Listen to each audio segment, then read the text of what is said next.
तो रिपोर्ट आपने देखी और कोर्ट के फैसले के बाद कई अब सवाल भी खड़े हो रहे हैं और आज की चर्चा में हम यही सवाल करने जा रहे हैं। सवाल ये कि मंदिर या मीनार टूटेगी झूठ की दीवार। सवाल ये कि काशी में जारी है, अब मथुरा की बारी है। सर्वे में सबूत खत्म होगा, मुगलिया झूठ। सवाल ये कि कृष्ण जन्मभूमि की जमीन से क्या हटेगी मस्जिद। और आखिर में सवाल ये भी कि अयोध्या की तरह निकलेगा मथुरा का फैसला। तो यही सवाल का जवाब जानने के लिए इस वक्त खास मेहमान भी हमारे साथ जुड़ चुके हैं। उनका तारुफ आपसे करवाएंगे क्योंकि अब ये विवाद एक तरीके से गहराता हुआ नजर आ रहा है और दोनों ही पक्षों की अलग अलग दलीलें हैं। लेकिन अब कोर्ट में 20 तारीख को रिपोर्ट सौंपनी होगी, उससे पहले अमीन को सर्वे के लिए कहा गया है और इसको लेकर भी अब सवाल खड़े हो रहे हैं। आइए जो तमाम खास मेहमान हमारे साथ जुड़े हुए हैं उनका तारुफ आपसे करवाते हैं। शमशी आजाद जी बीजेपी नेता हमारे साथ मौजूद हैं, मेजर आशीष चतुर्वेदी जी सपा नेता हमारे साथ जुड़े हुए हैं, शोएब सिद्दीकी जुड़े हुए हैं, मुस्लिम स्कॉलर हैं, शैलेश दुबे जी वकील हैं हिंदू पक्ष के, नीरज शर्मा जी वकील हैं शाही ईदगाह कमेटी के। बहुत बहुत स्वागत है आप सभी का। लेकिन चर्चा की शुरुआत सबसे पहले शैलेश दुबे जी मैं आपके साथ ही करना चाहूंगी क्योंकि कोर्ट की तरफ से जो ये आदेश दिया गया है, क्या इसे माने कि हिंदू पक्ष की एक तरीके से जीत है ये, और ये सर्वे इसलिए भी जरूरी था कि ताकि सच सबके सामने आ सके। धन्यवाद जी। मैं आपको बताना चाहूंगा, ये दावा हमने कृष्ण जन्म स्थान की बालकृष्ण जी की 13.37 एकड़ भूमि के लिए किया गया। आवाज आ रही है मेरी? जी जी बोलिए बोलिए। हाँ, किया गया। और इसमें हमने 3 सुविधाएं रखी कि एक तो जो भूमि है ठाकुर जी की, उसमें जो एनक्रोचमेंट हो गया है उसको हटाया जाए। बाकी एक कंप्रोमाइज हुआ था 1967 में सॉरी, वो जो वॉइड है क्योंकि वो जो है मैनेजमेंट के द्वारा किया गया था, उनको राइट नहीं था। तो और एक इंजंक्शन एप्लीकेशन की किसी भी तरह जो उस समय स्वरूप है जन्मभूमि का और मस्जिद का वो बदले नहीं। तो कोर्ट ने हमारी सारी चीजों को सुनने के बाद ये कहा कि हम दूसरे पक्ष को नोटिस जारी किए कि इसकी सुनवाई बाद में होगी, जब तक हम मौके का निरीक्षण करवा देते हैं अमीन महोदय से। हमारा प्रार्थना पत्र था, वो कोर्ट ने अलाउ किया।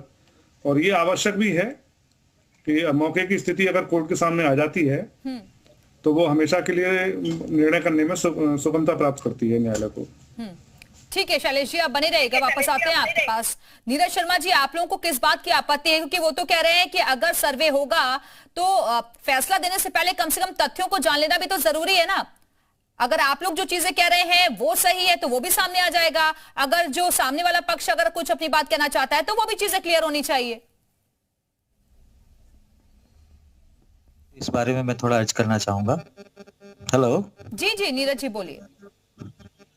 इन लोगों ने, आपको ये तो मालूम होगा कि आजकल ये बड़ा ज्वलंत मुद्दा उठाया जा रहा है कृष्ण जन्मभूमि को लेकर, और इनकी याचिका के अलावा और बहुत सी याचिकाएं इसी ग्राउंड पर दाखिल हो गई हैं।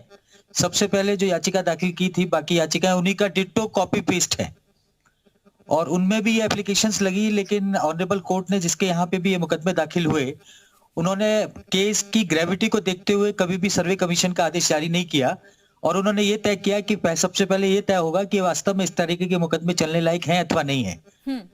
तो इस डिटेल में इस आर्ग्यूमेंट को सुनने के बाद कि पहले सर्वे किया जाना चाहिए या पहले रिजेक्शन ऑफ प्लेंट या मुकदमा चलने लायक है अथवा नहीं है, इस मुद्दे को तय किया जाए। ऑनरेबल कोर्ट ने मेरिट पर यह डिसाइड किया कि सबसे पहले ये लिस्ट तय होना चाहिए कि वास्तव में ऐसे मुकदमे चलने लायक हैं अथवा नहीं है। ये जो मुकदमा इन्होंने दाखिल कर दिया, जिसकी जानकारी हमें आज तक कभी नहीं हुई, आज केवल टीवी चैनल्स के माध्यम से हो रही है कि 8 तारीख को इन्होंने कोई पिटीशन फाइल की जिसके कोई नोटिस और सम्मन हम पर नहीं भेजे गए, जबकि ऑनरेबल कोर्ट का आदेश था इसके साथ साथ। और वो जो आदेश इन्होंने अमीन कमीशन के रूप में जारी करवा लिया, पता नहीं किस तरीके के फैक्ट्स ऑनरेबल कोर्ट के सामने रहे। वो जो आदेश है उसमें कहीं भी अगर आप उसे देखेंगे तो कहीं भी ये नहीं लगता है कि कोई जुडिशियल माइंड का एप्लीकेशन प्रॉपरली किया गया हो। मैं समझ रहा हूँ संभवतः इन्होंने एक सिंपल सूट वहां पर ये कहा कि साहब ने एक इंजंक्शन का सूट फाइल किया है और उसमें जनरली जैसी मौके की रिपोर्ट आती है वैसी रिपोर्ट मंगा ली जाए। ऑनरेबल कोर्ट ने विदाउट गिविंग एनी रीजन सरसरी तौर पर 4 लाइन का आदेश पारित कर दिया। इंटरप्ट कर रही हूं आपकी चीजों में, क्योंकि कोर्ट जो होता है वो तो फैक्ट्स पर ही चलता है ना, और मौका तो आप लोगों को भी मिलता है, मौका दोनों पक्षों को दिया जाता है। तो अगर फैक्ट्स उन्होंने रखे तो आपने भी रखे होंगे ना वहां। नहीं, वही मैं आपसे कह रहा हूं सर कि इस मुकदमे के कोई भी नोटिस या सम्मन हमें नहीं मिले। ये हमारे इवन हम उसमें अपियर भी नहीं हुए, हम पर उस मुकदमे की कोई तामील भी नहीं है। इन्होंने मुकदमा दाखिल किया और ऑनरेबल कोर्ट ने वो आदेश पारित कर दिया। हमारे पास कोई नोटिस और सम्मन इस मुकदमे के नहीं पहुंचे। और उसमें कोई रीजन भी उन्होंने नहीं दिया कि क्यों अमीन कमीशन जारी किया जा रहा है। मेरी बात आप तक पहुंच रही है शायद? जी जी जी जी। आप जो कह रही हैं कि आप अपना पक्ष रखते हैं, हमें तो सुना ही नहीं गया मैडम। ये डिटो इसे एक्स पार्टी भी नहीं कहेंगे। बेसिकली एक्स पार्टी भी वो आदेश होता है जहां दूसरी पार्टी को नोटिस और संबंध जानकारी दे दी गई हो थ्रू कोर्ट और उसने अपना पक्ष ना रखा हो तो एक्स पार्टी कोर्ट सुन सकती है। लेकिन इस मुकदमे में ऐसी कोई सिचुएशन क्रिएट ही नहीं हुई। 8 तारीख को मुकदमा जो दाखिल हुआ, इसकी जानकारी हमें भी आज ही हुई है कि उसमें ये आदेश पारित हो गया और हमारे ऊपर आज तक कोई भी नोटिस और संबंध खुद याचिकाओं ने अभी तक नहीं करवाए, जबकि उसमें आदेश ये है कि उभय पक्षों की स्थिति की उपस्थिति में मौके का मुआयना किया जाए, नॉट सर्वे बेसिकली। ठीक है, आपके सवाल का जवाब शैलेश जी से ले लेती हूँ। शैलेश जी, सुना आपने नीरज जी को, वो कह रहे हैं कि 8 तारीख को जो मुकदमा दायर हुआ उसकी तो हमें जानकारी ही नहीं है, हमें मौका तक नहीं दिया गया अपनी बात रखने का। इनको नोटिस जारी किए गए हैं और न्यायालय ने सारी बातों को सुनकर, हमारी जो हमने आर्गुमेंट किए थे उन सबको सुनने के बाद पूरे विवेक से ही वो आदेश पारित किया गया है और अमीन आख्या के लिए। और अमीन की उसमें लिखा हुआ है कि अमीन आपको नोटिस भी देगा और सब सूचना देने के बाद ही मौके पर जाएगा। ये सब आदेश में क्लियर लिखा गया है। शमशी आजाद जी, मैं आपके पास आना चाहूंगी। जो कोर्ट की तरफ से अमीन के सर्वे का आदेश जो दिया गया है, इसको आप लोग किस तरीके से देख रहे हैं और आप क्या ये माने कि अयोध्या, काशी और अब क्या मथुरा की बारी?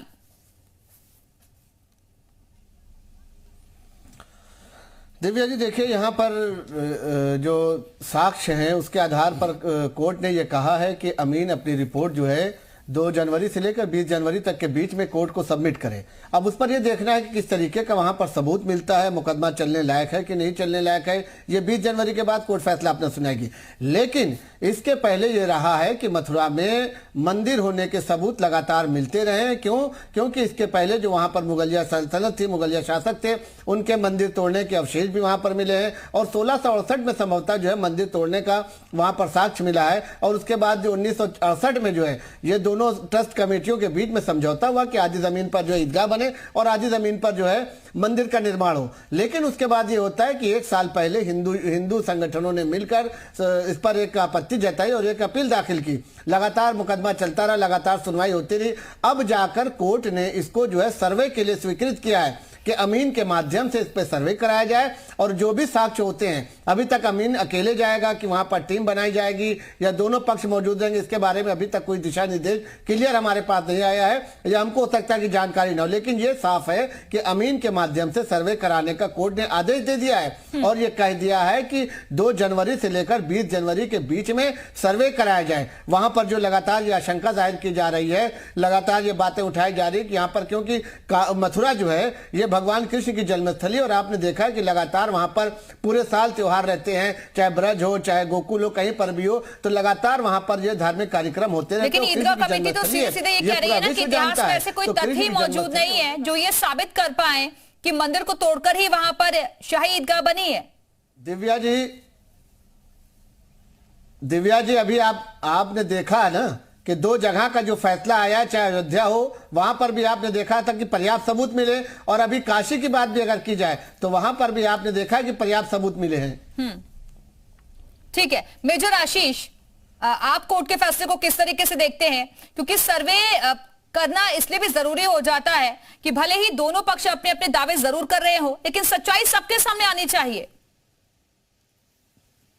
देखिए, जितना मैंने अभी सभी लोगों को सुना और जो कोर्ट ने अभी आदेश जिसकी चर्चा हो रही है, कोई भी इंजंक्शन, जहां तक मेरी जो लॉ की नॉलेज है, कि जब कोई इंजंक्शन फाइल करता है तो उस पर आमतौर पे यही एक प्रक्रिया होती है कि अमीन को बोला जाता है कि जाओ और वहां जाकर के एक रिपोर्ट लगाओ कि वहां जो है किसका कब्जा है, किसकी जगह है, वो वही रिपोर्ट लगाता है। वो आर्कियोलॉजिकल सर्वे की रिपोर्ट नहीं लगाएगा कि यहाँ क्या था, पहले क्या था। ना उसके पास वो तथ्य है, ना उसके पास वो कैपेबिलिटी है कि वो इतिहास में जाकर के वो चीजें कर सके, उसके लिए अलग से कोई डिस्प्यूट हो। जो अमीन होता है वो केवल ये देखता है कि इसकी जो डायमेंशंस हैं वो क्या हैं, पूर्व पश्चिम क्या है, उसमें कौन रह रहा है अभी, किसके कौन लोग, बस इतनी सी रिपोर्ट होती है और इसके अलावा और कुछ नहीं। तो कमीशन जो होता है उसका इतना ही काम होता है। तो उस पे हमें कोई वो नहीं है। ठीक है, उन्होंने किया, कोर्ट ने आदेश किया, कोर्ट में लग जाए। समाजवादी पार्टी वैसे भी यदुवंशियों की ज्यादा पार्टी है, कृष्ण जी में आस्था जो है वो हम लोगों की सबसे ज्यादा है।